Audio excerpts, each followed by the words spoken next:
नमस्कार, जय जय राम, जय सिया राम, जय हो बागेश्वर धाम सरकार, जय हो हनुमान जी महाराज। मेरे प्यारे सभी दर्शकों, आखिर एक राजा जानवर कैसे बन जाता है और राजा की बेटी ने एक भिखारी से विवाह क्यों कर लेती है? यह कहानी बहुत ही हैरान कर देने वाली कहानी है। अगर आप इस कहानी के अंत तक बने रहेंगे, वाकई में इस कहानी को सुनने के बाद आपके पैरों तले जमीन खिसक जाएगी। तो आप इस कहानी के अंत तक जरूर बने रहिएगा। अगर आप इस कहानी के अंत तक बने रहते तो वाकई में यह कहानी आपके जीवन में कुछ न कुछ नई सीख देकर के जाएगी। तो चलिए बिना देरी की इस कहानी को हम शुरू ही करते हैं। एक समय की बात है, एक सल्तनत में एक राजा राज करते थे। उस राजा के पास उनकी एक ही इकलौती पुत्री थी। राजा की पुत्री बड़ी ही खूबसूरत थी। राजा का राज बड़े ही प्रेम से, राजा और प्रजा बड़ा ही खुशी से राज चल रहा था। एक दिन उस राजा के दरबार में एक भिखारी आता है। वह भिखारी राजा से कहता है कि मैं आपकी बेटी से विवाह करना चाहता हूँ। अब वह राजा साहब इस बात को सुन के बड़ा ही गुस्सा होते हैं। उस भिखारी से कहते हैं कि तू अभी यहाँ से चला जाने, तेरा सर कलम कर दूंगा। उस भिखारी ने कहा कि राजा साहब, मैं आपकी बेटी से विवाह करना चाहता हूँ, उसके पीछे कोई राज है।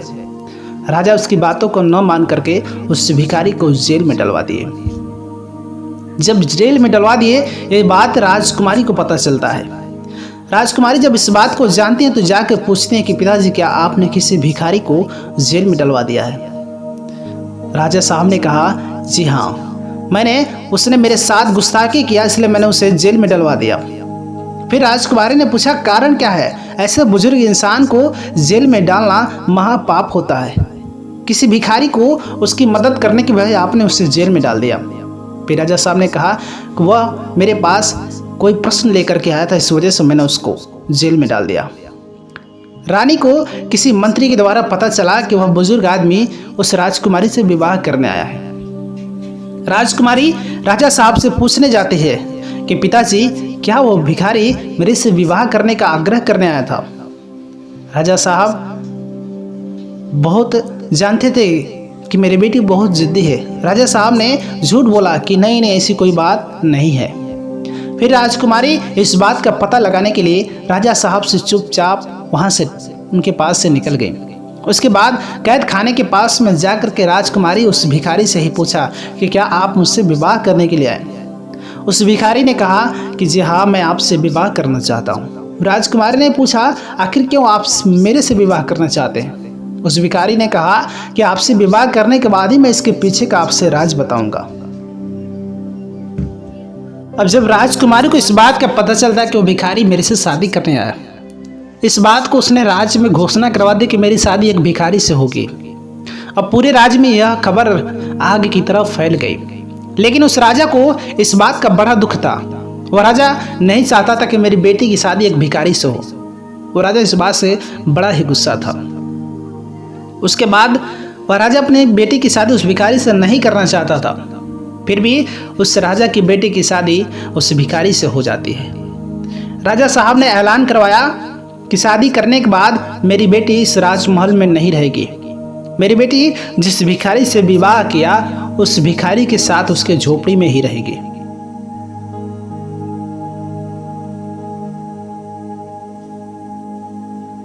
राजा बहुत गुस्से में था, क्योंकि राजा को इस बात का दुख था कि मेरी बेटी ने इस भिखारी से शादी कर ली। इसलिए राजा ने सोचा कि मेरी बेटी अगर एक झोपड़ी में रहेगी, इससे बड़ी उसके लिए कौन सी बड़ी बात है। वो राजमहल से निकल करके एक झोपड़ी में रहेगी, उसको समझ में आ जाएगा। अब राजा का फैसला तो बहुत अनोखा था। लोगों ने राजा के फैसले को मान लिया, लेकिन सबसे बड़ी हैरान कर देने वाली बात यह थी कि राजा की बेटी राजकुमार ने इस बात को स्वीकार कर लिया और वह चुपचाप राजमहल से उस फकीर के साथ में निकल पड़ी, उस भिखारी के साथ में चल पड़ी। वह भिखारी उस राजकुमारी को लेकर के एक जंगल में जाता है। उस जंगल में एक छोटी सी झोपड़ी रहती है। उसी झोपड़ी में लेकर के वह फकीर उस राजकुमारी को रहता है। वह फकीर राजकुमारी से कहता है कि तुम आखिर मुझसे विवाह क्यों की? मैं एक भिखारी और तुम एक राजकुमारी, नौजवान राजकुमारी, और मैं एक बूढ़ा भिखारी, तुमने मुझसे विवाह क्यों किया? राजकुमारी ने कहा कि मेरा यही सपना था कि जो नेक इंसान लगेगा, जो भगवान का भक्त होगा, जो नेक इंसान होगा, मैं उसी से विवाह करूंगी। इसलिए मैंने तुमसे विवाह किया। लेकिन तुमने मुझसे विवाह क्यों किया? उस भिखारी ने कहा कि मैं 2 राज की बातें हैं, लेकिन समय आने पर इस राज की बातों को बताऊंगा, लेकिन तुम्हें मेरे साथ एडजस्ट करके रहना पड़ेगा। मैं पूरे दिन भूखा रहता हूँ, शाम के समय थोड़ा सा भोजन करता हूँ, भगवान का भजन कीर्तन करता हूँ, भगवान की भक्ति भाव करने के बाद मुझे फुर्सत मिलता है तो शाम के समय थोड़ा कुछ ला करके खा लेता हूँ, और तुम्हें भी ऐसा ही एडजस्ट करना होगा।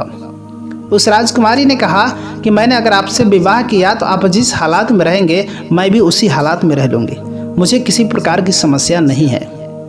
राजकुमारी ने कहा कि इस बात से मेरे पिताजी बहुत नाराज़ हैं, लेकिन मुझे इस बात का एहसास हुआ कि आप भगवान के बहुत बड़े भक्त हैं, आप नेक इंसान हैं, इसलिए मैं पिताजी के नाराज़ होने के बावजूद मैंने आपसे विवाह किया। भले ही मेरे पिताजी मुझसे नाराज़ हैं, मुझे इस बात का कोई फ़र्क नहीं पड़ता, लेकिन आप भगवान के नेक बंदे हैं, भगवान के भक्त, इसलिए मैंने आपसे विवाह किया। वह भिखारी बड़ा ही खुश था कि यह राजकुमारी मुझसे इतना मानती है, इतना पसंद करती है। अपने पिताजी को ठेस पहुंचाने के बावजूद उसने मुझसे विवाह किया। अब दोनों पति पत्नी एक साथ जीवन यापन चलाने लगे। पूरे दिन भगवान की भक्ति भाव करते थे, शाम के समय किसी तरह एक समय का भोजन मिल जाता था। अब दोनों पति पत्नी एक साथ बड़ा ही खुश रहते थे। वह राजकुमारी समझ चुकी थी कि मेरे पति मेरे लिए बहुत ही महत्वपूर्ण है। वह दिन भर भगवान की भक्ति भाव करते थे, शाम को भी करते थे। वह दिन भर जंगल में लकड़ियाँ काटते थे, लकड़ियों को बेच करके 2-4 पैसे कमा करके लाते तो शाम को उन्हें भोजन मिलता था। लेकिन फिर भी वह राजकुमारी अपने पति के साथ में बड़ा ही खुश थे। वह भले ही राजमहल की रहने वाले थे, लेकिन वो बड़ा ही खुश रहते थे। धीरे धीरे उन लोग का ऐसे जीवन यापन चलता रहा। एक दिन ऐसा होता है कि वह भिखारी कहीं बाहर चला जाता है और राजकुमारी उस झोपड़ी में अकेले रहती है। एक आदमी आता है। वो आदमी शायद उस राजा साहब का आदमी था, राजा द्वारा वो आदमी भेजा गया था। वो आदमी राजकुमारी से आकर के कहता है कि मुझे आपके पिताजी ने भेजा है, उन्होंने कहा है कि मेरी बेटी की हालचाल लेकर के आओ, जाओ देखो मेरी बेटी उस भिखारी के साथ में कैसे जीवन यापन चला रही है। उस राजकुमारी ने उस आदमी से कहा कि शायद मेरे पिताजी को पता नहीं कि मैं वहाँ से ज़्यादा खुशहाल मैं अपने पति के साथ में रह रही हूँ, और मेरे पिताजी से जा कर के कह देना कि मैं वहाँ से बड़ा ही प्रसन्न रहती हूँ, मैं बड़ा ही खुशी रहती हूँ, मुझे किसी प्रकार की तकलीफ नहीं है। इस बात को वह भिखारी जानता है तो उसे बड़ा ही खुशी मिलती है कि मेरी पत्नी मेरे साथ बड़ा ही खुश रहती है। अब अगले दिन फिर एक सिपाही राजा का वहाँ पर आता है और राजकुमारी को हीरे जवाहरात ज़बरदस्त दे करके चला जाता है। फिर भिखारी जब घर पे आता है तो देखता कि उसके घर पे हीरे जवाहरात रखे हुए हैं। उसने राजकुमारी से कहा कि या तुम मेरे साथ में खुश नहीं हो, अगर तुम मेरे साथ में खुश नहीं हो तो तुम अपने पिताजी के घर पे जा सकते हो। उस राजकुमारी ने कहा कि आपको क्या लगता है कि मैं आपके साथ में खुश नहीं हूँ? मुझे एक दुनिया की किसी धन दौलत को नहीं चाहिए, मैं आपकी सूरत को देखकर मैं खुश हूँ। बस मैं आपके साथ भगवान की भक्ति भाव करते हूँ, इसी में मुझे प्रसन्नता मिलती है। और आपको क्या लगता है कि मैं इस हीरे जवाहरात को मंगा करके रखी हूँ? ये आपकी गलत फहमी है। वह नौकर आ करके मेरे पिताजी का जो मंत्री था वो आके जबरन मेरे पास रख करके चला गया, मुझे इस हीरे जवाहरात की कोई आवश्यकता नहीं है। अब ये दोनों पति पत्नी बड़ा ही खुश रहते थे। शाम के समय 2 खजूर खा करके पानी पी करके सो जाया करते थे। अब राजा साहब ने फिर अपने मंत्री से कहा कि मेरी बेटी से जाकर के खजूर खाने से वह जिंदा नहीं रहेगी, वह भिखारी उसके काम लायक नहीं, वह मर जाएगा, उसके साथ यह भी मर जाएगी। फिर उस राजा साहब ने अपने मंत्रियों से भोजन भिजवाया और उस कुटिया के पास में भेजा। वह मंत्री जंगल में उस झोपड़ी के पास में जाते हैं और यह भिखारी और उसकी पत्नी राजकुमारी दोनों भगवान की भक्ति भाव कर रहे होते हैं। अब किसी के आने की आहट सुनाई देती है। जब वह लोग उस झोपड़ी के पास में पहुंचते हैं तो कहते हैं कि राजा साहब ने आपके लिए शाम का खाना भिजवाया है। उन्होंने कहा है कि खजूर खा करके जीने से वह मर जाएगी, वह खजूर खा करके जिंदा नहीं रहेगी, उससे कहो कि वह भोजन कर लेगी, इसलिए मैंने उन्हें शाम का भोजन भिजवाया है। वह राजकुमारी ने कहा कि मेरे पिताजी से जा कर के कहना, जो चीज़ भगवान से जुड़ा हो मैं उसी चीज़ को अपना सकती हूँ, मैं पिताजी के खाना को नहीं ग्रहण कर सकती हूँ, मुझे भगवान से लगाव है और जो भगवान से लगा है वही चीज़ मैं खा सकती हूँ। इतना कहते ही वह भोजन वहाँ से गायब हो गया। वह मंत्री बहुत हैरान हुए और भिखारी हंसने लगा, क्योंकि उसे पता था यह भगवान की मर्जी है। वह मंत्री जाकर के उस राजा साहब से सारी बातों को बताए। अब वह भिखारी उन मंत्रियों के सामने ही भगवान से प्रार्थना करता है और भगवान से कहता है कि हे भगवान, मेरी पत्नी आपके सहारे है कि आप उसे भोजन देंगे तो ही वो भोजन करेगी। उसके बाद वह भगवान से विनती करता है, तुरंत उसे आसमान से चांदी की थाली में भोजन आ जाते हैं, ऐसे भोजन जो किसी ने कभी खाया ही नहीं। उसके बाद यह नज़ारा देखकर वो मंत्री बड़ा हैरान होते हैं।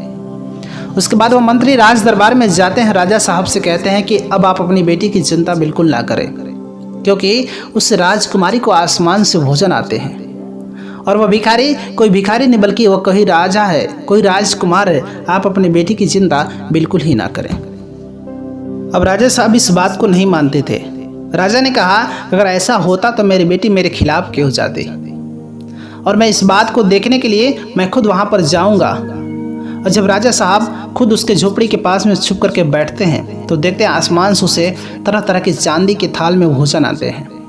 इस बात को देख करके राजा साहब बहुत हैरान होते हैं कि चांदी की थाल में उसे तरह तरह के भोजन आते हैं जैसे कभी किसी ने खाया ही नहीं। और राजा साहब वहाँ से तुरंत अपने महल वापस आते हैं। महल में इधर उधर टहलने लगते हैं, उन्हें चिंता हो जाती है। उन्होंने कहा कि वो कोई भिखारी नहीं, वो कोई साधु नहीं, बल्कि वह एक जादूगर है और मेरी बेटी को जादू से अपने कब्जे में कर लिया है। अब उसे किसी जादूगर के द्वारा मेरी बेटी को मुक्त कराना होगा। अब राजा साहब ने मंत्रियों से कहा, किसी जादूगर को बुलाओ। एक मंत्री ने कहा कि एक जादूगर है, लेकिन उसके पैर एक कब्र में है, वह बहुत बूढ़ा है। राजा साहब ने कहा, कोई बात नहीं, उस जादूगर को बुलाओ। जादूगर को बुलाने के बाद उस जादूगर को सारी दास्तान बताई गई। राजा साहब ने कहा कि वह मेरी बेटी को तरह तरह का भोजन करा रहा है, और तरह तरह के जब मेरी बेटी भोजन करे तो उसी के गुण गा रही है, और तुम कुछ ऐसे जादू करो उसका जादू खत्म हो जाए। उसके बाद वह जादूगर ने कहा कि ठीक है, मैं जादू जरूर करूँगा। कुछ दिन पढ़ने के बाद उस जादूगर को पता चला कि वह कोई जादूगर नहीं बल्कि वह भगवान के नेक बंदे हैं, वो भगवान के बहुत बड़े भक्त हैं, जो भगवान की कृपा से उन्हें तरह तरह की भोजन मिल रही है।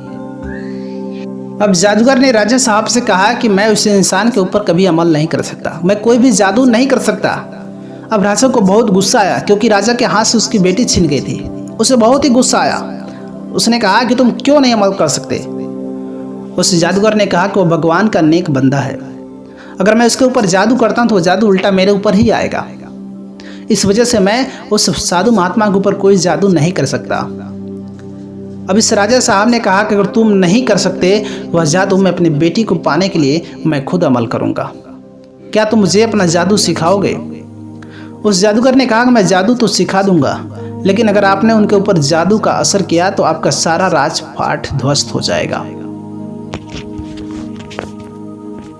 अब वह जादूगर ने उस राजा को जादू सिखा दिया। राजा ने जादू सीख करके उस भिखारी के पास में गए। जादूगर ने बताया था अगर आप कोई भी जादू करते हैं, जादू अटक गया तो आपका वही जादू उल्टा लग जाएगा। फिर यह जादूगर उस भिखारी के पास में गया और चुपचाप बैठा था। उधर राजा जादू सीख करके उसके पास तरह तरह के जादू चला रहे थे, लेकिन यह भिखारी भगवान की भक्ति भाव में लगा था, बड़े ही प्यार से भगवान की भक्ति भाव कर रहा था। इधर कोई भी जादू उस भिखारी के ऊपर काम नहीं कर रहा था। फिर इस राजा ने एक ऐसा जादू चलाया, इस ऐसे मंत्र पढ़ा कि एक शेर को भेजा कि तुम जाओ उस राजा को मार करके चले आओ। वह शेर जाता है उस भिखारी को मारने के लिए, और जब वहाँ पर जाता है तो देखता है कि भिखारी भगवान के बड़ी ही प्यार से भजन कीर्तन कर रहा था। यह शेर वहाँ बैठ करके भगवान का भजन कीर्तन सुनने लगा। उसके बाद वह भिखारी ने भगवान के ऐसे भजन किए, ऐसे मंत्र किए कि वह शेर वहाँ से गायब हो जाता है। और उसके बाद उस भिखारी ने राजकुमारी से कहा कि तुम मुझे माफ़ कर दो। राजकुमारी ने कहा कि ऐसे क्या गलती की आपने मुझसे माफ़ी मांगा। भिखारी ने कहा कि माफ़ करो, तुम्हारे पिताजी ने मुझे शेर भेजा था मारने के लिए, और मैंने तुम्हारे पिताजी को एक जानवर बना दिया, इसलिए तुम मुझे माफ़ कर दो। मैं ऐसा नहीं करना चाहता था, लेकिन उन्होंने मेरे ऊपर जादू चलाया, इस वजह से उन्हें जानवर बनाना पड़ा। और जब राजकुमारी को पता चलता कि मेरे पिताजी जानवर बन गए, यह भागी भागी अपने पति को लेकर के राजमहल जाते हैं। राजमहल जाने के बाद मंत्री उन्हें अंदर नहीं जाने देते हैं। उन्होंने कहा किसी भिखारी की वजह से राजा की ऐसी हालात हो गए। राजकुमारी ने कहा कि मैं अपने पिता की इकलौती पुत्री, तुम हमें अंदर जाने दो। उसके बाद मंत्रियों ने उन्हें अंदर जाने दिया। अंदर जाने के बाद अपने पिताजी के पास में गए। उनकी शक्ल देखकर उनके आंखों में आंसू आ गया, क्योंकि भले ही वो कुछ भी किए लेकिन थे उनके पिता। उन्होंने अपने पति की तरफ देखा। उन्होंने कहा कि आपने मेरे पिताजी का हाल ऐसा क्यों कर दिया। उसके बाद उनके पिताजी ने बताया कि बेटी, मुझे पहले से सब पता था। तुम्हारे ये पति भगवान के बहुत बड़े भक्त थे। इन्होंने मुझसे कहा था कि आपकी बेटी किसी नेक इंसान से ही विवाह करेगी, और मैंने इन्हें कोड़े लगवाए थे। उसके बाद इन्होंने मेरा पीछा करते करते राजमहल चले आए, क्योंकि मुझे तुम्हारी शादी किसी दूसरे मुल्क में करना था, किसी दूसरे राज्य में करना था। मुझे किसी नेक इंसान के साथ नहीं करना था, लेकिन फिर भी ये मेरे पीछे पीछे और तुमने इनसे शादी कर लिया, और मैं इनके ऊपर जादू करने गया। इसी का नतीजा आज मैं जानवर बन गया। उसके बाद देखते ही देखते वो जो बूढ़े भिखारी थे वो भी नौजवान बन गए। फिर उस राजकुमारी ने उस नौजवान की तरफ देखा, बोला आप कौन है। उन्होंने कहा मैं आपका शौहर हूँ। उनको अपनी आंखों पर विश्वास नहीं हुआ। फिर उस राजा ने कहा कि देखो बेटी, तुम एक भिखारी के साथ जीवन बिताए और तुम्हारे सब्र का फल देखो, आज हम नौजवान हो गए और मैं एक राजा होकर के एक जानवर बन गया। उस भिखारी ने कहा कि देखो, आपने मेरे साथ सब्र किया, मेरे साथ सब्र का इम्तिहान पास किया, इसलिए मैं आज नौजवान बन गया। आपको सब्र का फल मिल गया। उसके बाद उस राजा साहब ने कहा कि बेटी, अपने पति से कहो मुझे साधारण मनुष्य के रूप में लाए। उसके बाद वह भिखारी ने कहा कि देखिए, आप नित्यदिन भगवान का पूजा पाठ करिए, आप एक नेक इंसान बनिए, भगवान से मन्नतें करिए, धीरे धीरे आपका शरीर इंसानी रूप में परिवर्तित हो जाएगा। उसके बाद वह राजकुमारी अपने पति को लेकर के फिर से वह जंगल में निकल पड़ती हैं और भगवान का भजन कीर्तन करने लगती हैं, क्योंकि वह दोनों पति पत्नी भगवान के बहुत बड़े भक्त थे। और इधर राजा साहब भी भगवान का पूजा पाठ करने लगे। धीरे धीरे उनकी शक्ल जो है इंसानी रूप में बदल गई, और यह पति पत्नी जंगल में हमेशा के लिए राजपाट छोड़ करके भगवान की भक्ति भाव में लग गए। इस तरह से यह कहानी यहीं पर समाप्त होती है। आपको इस कहानी से क्या सीख मिली, कमेंट बॉक्स में ज़रूर बताइएगा। मिलेंगे आपसे एक और नई कहानी के साथ, तब तक के लिए नमस्कार।